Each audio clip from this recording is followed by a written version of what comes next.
Yesterday I blew 2 accounts. 2 of them. Today I made that money back. Let's get right into the charts and break that shit down. Really, what I'm looking to do coming into the market is catch the big moves. When it has those huge pushes, I want to be involved. And a lot of the time, it's going to happen from 9:30 a.m. It has like this indecision moment at 9:30 of which way it wants to go.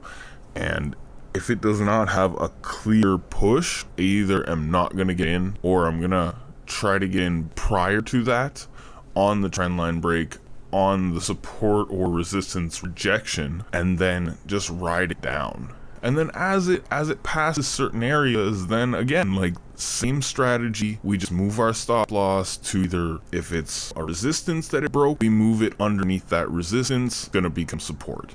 You know, if it's a support that it breaks, we move it above the support because that support is gonna become resistance on the way up. This shit's really simple. We look at the 5-minute chart, we look at London session, pre-New York session, and we see what highs and lows were created, marking support and resistance on the 5-minute based on that, and a trend line of which way the current 5-minute trend is going. I really think this is going to sell, to be honest. Today, if we look at the daily chart, huge push to the downside. It had this big push, it came up, created this lower high, and pushed way to the downside. This previous structure point right here on the daily, literally exactly where it came and tested yesterday. What am I expecting today? I don't know if we're going to get a huge movement, and we're going to see how far it wants to go today. Go back to the 5-minute. Yeah, it had a nice little breakout of this upward trend. Now, if this one comes up, wicks, and comes back down, I'm definitely taking the sell because I feel like it's going to sell. Holy fuck. That's crazy. Well, we might take a sell off of that. Let's see what happens at this level because it literally went way past that, wicked and came down. We gotta wait and see. If it holds that level, like that was literally that first minute of that candle, it just fucking jumped. It was literally a 10-second delay on that alarm because the movement happened so fast. And like, how many points is that? Like realistically, how many points is that?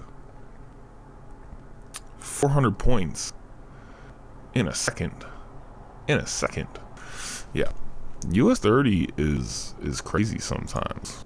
Yeah, on that next candle open, I may take an early sell because I feel like it's gonna push hard. Might be a little more patient for the 9:30. You know, we're gonna feel it out. Not every trade is gonna be double my count.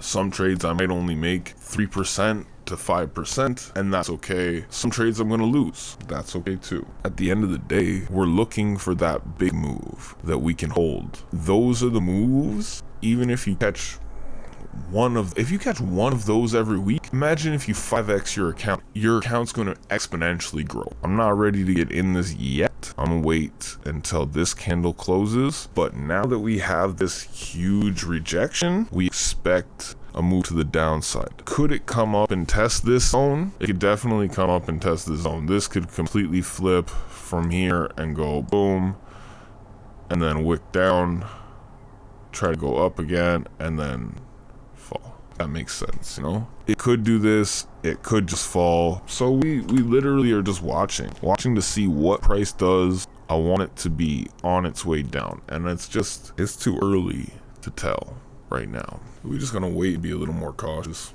I feel like it could very well go down from there because this line held exactly here, which is kind of a minor resistance, right? And that one came up to test this. I feel like this is gonna go. Let's see what happens here. I'm gonna just put my stop loss up there. I gave myself a generous stop loss because I do believe it could easily get down to this level here. What is that, a daily level? Oh yeah, that's this level. Yeah, that was that previous area of interest here. Yeah, I do believe it could push down to there. We are just going to leave that trade running. Alright, well, let's set and forget this one for a little while because I feel like it could play around a bit still and then go in my favor. Yeah, we risked $30 on a $100 account. If we hit this, we double the account. Get this, minus 30. But if it flies and it breaks and it goes down to here, we're loving life. Like, look at that. 8-1. It's like 200 and something. 250, 260. You know? So, we are going to see what happens. We are going to let this play out. I really strongly believe that this is going to sell today. So, that is why I got in early. That, my friends, is why I got in early today. I feel like this wick rejection and this bearish candlestick really give my entry its validation. This can fuck around a little bit. I'm okay with being in a little drawdown. Yeah, and I like how this in the last like 20 seconds decides to push bearish again. Even if it's not crazy volume, we want that to close nice and bearish. You know, just even that bearish doji is good enough. Yeah, there you go. That's nice. Yeah, and this one, push up a little bit, reject, fill. Like, again, it's only 845, you know, so let price do its thing. I'm gonna zoom out just a little bit. Technically, this is not my target right now. This is more of my target. But, again, like, I'm gonna watch it. If it breaks through this and this alarm goes off, then I'm gonna put my stop loss like down here where it's a touching profit, you know, and as it fills down, if it breaks this, we'll put an alarm here. When it breaks that, we literally watch to see what happens and either move stop loss or get out of the trade. One or the other. Because we're gonna see how much momentum it still has. All of those things. And then we'll figure out how long we really want to hold for, if we want to just move our stop loss a little bit, if we want to move it a lot, very aggressively. It depends on how fast the move is going. If the move's going fast, I'll move my stop loss fast. If the move's going slow, I'm going to leave the stop loss where it is and just let the move play, accepting that, you know, you don't always make as much as your target profit. And that's just something that we have to accept in the markets, is we cannot predict how much we're going to make. We can only control the risk. We cannot control how much money we make. We control our risk by setting stop losses. When it passes certain points, I move my stop loss. Based on structure, not just based on if it hit a 1 to 2, I move it to break even. If I hit a 1 to 1, I move whatever. That doesn't have anything to do with market structure. Plain and simple. If you want to be more profitable, if you want to watch your profit targets fill and keep going, you need to watch market structure.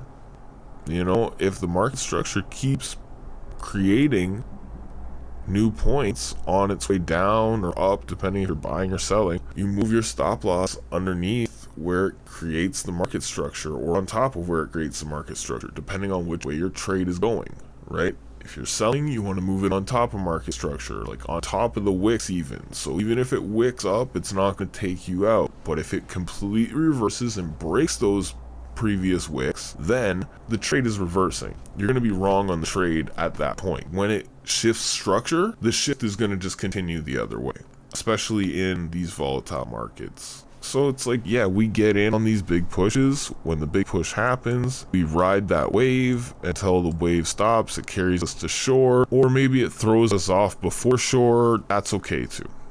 We got to ride the wave.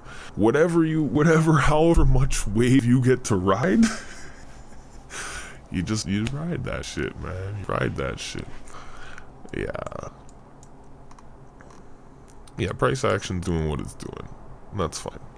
I'm okay with whatever happens within this, you know. So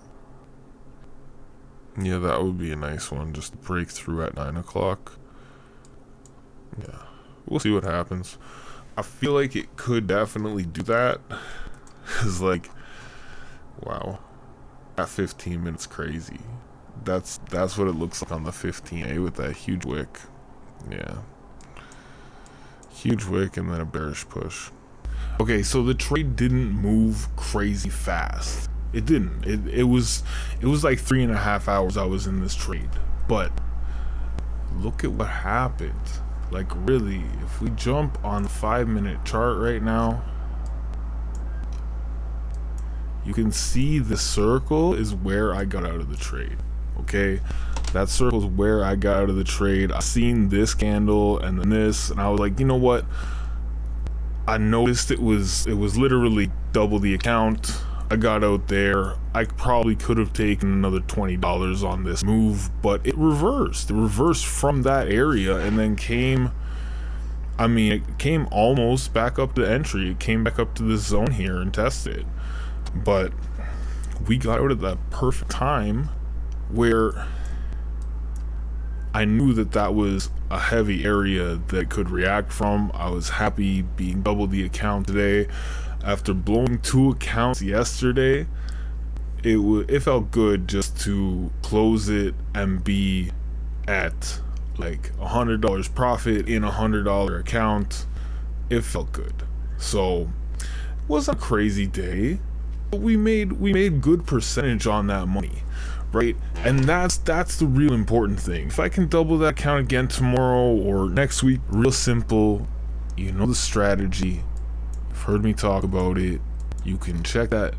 It's basically the Mamba effect strategy with Lumix ideas in it, you know, and FX Alex G, man. I don't know if you guys have watched my lives, you heard me talk about it. But yeah, Alex, I paid for his course. I paid for a boot camp with him, which was more money than the original course. But you know what? That live, I didn't even ask questions because everyone else was asking all the questions and more that I didn't even need the answers to. So I didn't need to ask too many questions because they were all being answered. And although his strategy I don't really use his exact strategy, I take a lot of pieces of the market structure breakdowns and the basis of knowing where the market's going. I take that from his breakdowns, but I'm also on an indice and not a forex pair, so it's a little different. And it's also volume, all of those things mixed in. This was literally a perfect trade today. I probably could have got in a little sooner, but because I took losses yesterday and I overtraded the day before stupidly and didn't really lose, but my psychology wasn't on point. So, you know, it's something that as traders we battle with. So overcoming those struggles is the key to really unlocking your full potential as a trader. You know, this trade, perfect example. Held it, just let it play. It did not have a crazy amount of volume, but after it broke that level, it held the level and it flowed and it moved down quite a bit before rejecting the heavy area of interest that was created months ago in like August. It was created August and September. This is what we're here for. We are learning this strategy live. You're learning it with me. I'm teaching myself this shit because like I've learned enough from other people to piece this together, and now it's like you really got to dial in for your psychology. Everyone is different, slightly different risk tolerance, all of these things. So when you can dial it in for you, it's powerful. Ladies and gentlemen, that is the end of the video for today. If you enjoyed it, please, feel free to like it, do whatever you want, save it for later, watch it 100 times. I'm gonna be pumping these out. I might not post one every day, but I will try to post more days than not during the week so that I'm producing as much value as I can for you. So thank you for your time. Thank you for watching. Peace. I'll see you in the charts.